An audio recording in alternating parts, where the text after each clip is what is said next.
నమస్కారం. ఈరోజు కొత్త ఫంక్షన్లు ఏదైతే వీడియో ఫంక్షన్స్ ఉన్నాయో భర్త చనిపోయిన మహిళలకి మరి ఈరోజు కొత్త ఫంక్షన్లు ఇవ్వడం జరిగింది. అలాగే సుమారు 4,000 నుంచి 15,000 రూపాయల వరకు ఈ ఫంక్షన్లు అందజేయడం జరుగుతూ ఉంది. అది 1వ తారీఖున మీరు చూస్తా ఉన్నారు. ఇప్పుడు వరకు ఇది 10 ఏళ్ల పాలనలో ఎప్పుడు కూడా 1వ తారీఖున ఇవ్వటం, 1వ తారీఖు సెలవు అయితే 31నో 30వ తారీఖున ఇవ్వటం చూశారు.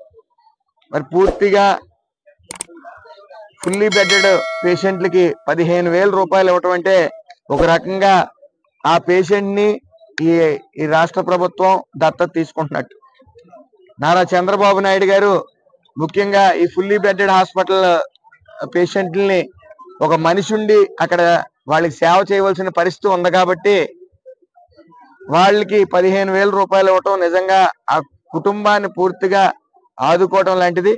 అదే విధంగా ఈ రోజున వినికిడి యంత్రాలు, అలాగే ట్రైసైకిల్స్, అదే విధంగా ఆంధ్రప్రదేశ్ వెనకబడిన తరగతుల సహకార ఆర్థిక సంస్థ ద్వారా 240 మందికి ఈ రోజు కుట్టు మిషన్ల శిక్షణ మరియు ఉచిత కుట్టు మిషన్లు అనే కార్యక్రమం ప్రారంభించడం జరిగింది. అందులో ముఖ్యంగా 75% అటెండెన్స్ ఉండాలి.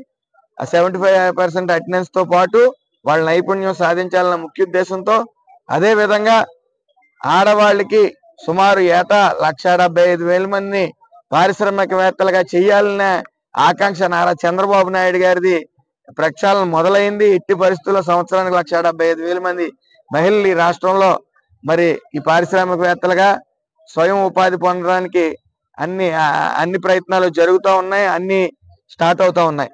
అదే విధంగా ఈ ఆర్గానిక్ ఫార్మింగ్ విషయంలో కూడా మహిళలకి ట్రైనింగ్ ఇచ్చి మరి అవి తయారైన తర్వాత సోలార్ డ్రైయర్స్ ద్వారా, అలాగే ఎలక్ట్రికల్ డ్రైయర్స్ ద్వారా అది ఏదైతే పొలం చేస్తారో అది మళ్ళీ వెనక్కి తీసుకునే ప్రయత్నం, అదే పికిల్ తయారు చేయించి మళ్ళీ అదే ఒక సంస్థ ద్వారా మళ్ళీ అది తీసుకోవటం వంటి కార్యక్రమాలు కంప్లీట్ గా ఈ మహిళల ఉపాధి మీద దృష్టి పెట్టింది ప్రభుత్వం. అదే విధంగా సుమారు 8 లక్షల కోట్ల పెట్టుబడులు తీసుకురావటం వల్ల 5 లక్షల నుంచి 10 లక్షల ఉద్యోగాలు రానున్న 3 సంవత్సరాల్లో భర్తీ కానున్నాయి.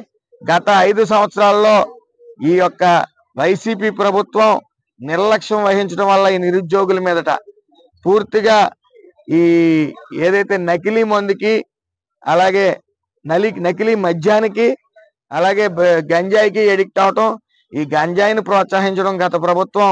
మరి ఈ ప్రభుత్వం వచ్చిన వెంటనే అది తొంగలోకి తొక్కింది. ఏదైతే ఎవరైతే గంజాయి అమ్మారో, ఎవరైతే సేవించారో ఇద్దరి మీద కూడా నాన్ బెయిలబుల్ సెక్షన్లు వేయటం జరుగుతుంది అని చెప్పి ఆల్రెడీ ప్రకటించడం. ఇంచుమించు సుమారు 90% గంజాయిని ఎక్కడికక్కడ రవాణా కాకుండా మరి జాగ్రత్తలు తీసుకోవటం. ఏదేమన్నప్పటికీ ఈ యొక్క యువత బంగారు భవిష్యత్తుతో గత ప్రభుత్వం ఆటలాడుకుంది. మరి అలాగే ఈ నిరుద్యోగం అనేది ఈ రాష్ట్రాన్ని వెంటాడింది. అలాగే ఆంధ్ర ఆర్థిక అభివృద్ధిని సర్వనాశనం చేసింది గత ప్రభుత్వం. మరి ఈ ప్రభుత్వం మరి అమర్ రాజా అలాంటి కియా ఫ్యాక్టరీలను విస్తరించకుండా వాళ్ళ రాచి రంపాలను పెట్టి కమిషన్ల కోసం వాళ్ళ రాచి రంపాలను పెట్టి రాష్ట్రాన్ని దాటి వెళ్లేలా చేసింది. సుమారు 40 ఇండస్ట్రీలు ఈ రాష్ట్రం దాటి వెళ్ళాయి. మరి ఈ ప్రభుత్వం వచ్చిన తర్వాత ఈజ్ ఆఫ్ డూయింగ్ బిజినెస్ నుంచి స్పీడ్ ఆఫ్ డూయింగ్ బిజినెస్ అన్ని పర్మిషన్స్ వెంటనే వచ్చేలాగా ఫ్రెండ్లీ ఇండస్ట్రీస్ కి ఫ్రెండ్లీ ప్రభుత్వంగా వ్యవహరిస్తూ మరి 8 లక్షల కోట్ల రూపాయలని మరి ఈ రోజు ఆంధ్ర రాష్ట్రాన్ని తీసుకురావడం జరిగింది. ఏదేమన్నప్పటికీ నారా చంద్రబాబు నాయుడు గారు, పవన్ కళ్యాణ్ గారు, లోకేష్ గారు 24/7 ఈ ఆంధ్ర రాష్ట్రాన్ని సువర్ణాంధ్ర రాష్ట్రంగా చేసేందుకు సర్వశక్తిలా కృషి చేస్తా ఉన్నారు. మనం చూడబోతాం అతి త్వరలో సువర్ణ ఆంధ్రప్రదేశ్. Thank you. ఆల్రెడీ ఇది ప్రక్షాళన జరుగుతూ ఉంది. ఏదైతే గత ప్రభుత్వంలో ఈ పెన్షన్లు అనేవి వాళ్ళ కార్యకర్తలకు మాత్రమే, అర్హులు కాని కార్యకర్తలకు మాత్రం ఇచ్చి చాలా మంది అనర్హులు ఇందులో ఇన్బిల్ట్ అయ్యారు కాబట్టి అవి తీయటం, అర్హులైన వాళ్ళకి ఇవ్వటం కూడా జరుగుతుంది. మీరు గమనించాలి, ఇందులో పార్టీలకు ప్రమేయం లేదు. అర్హులు ప్రతి ఒక్కరికి ఇవ్వడం జరుగుతుంది. గత ప్రభుత్వం లాగా పార్టీ చూసి పెన్షన్లు ఇచ్చే ప్రభుత్వం మాది కాదు. అర్హులందరికీ కూడా పెన్షన్లు అతి త్వరలో అందుతాయి.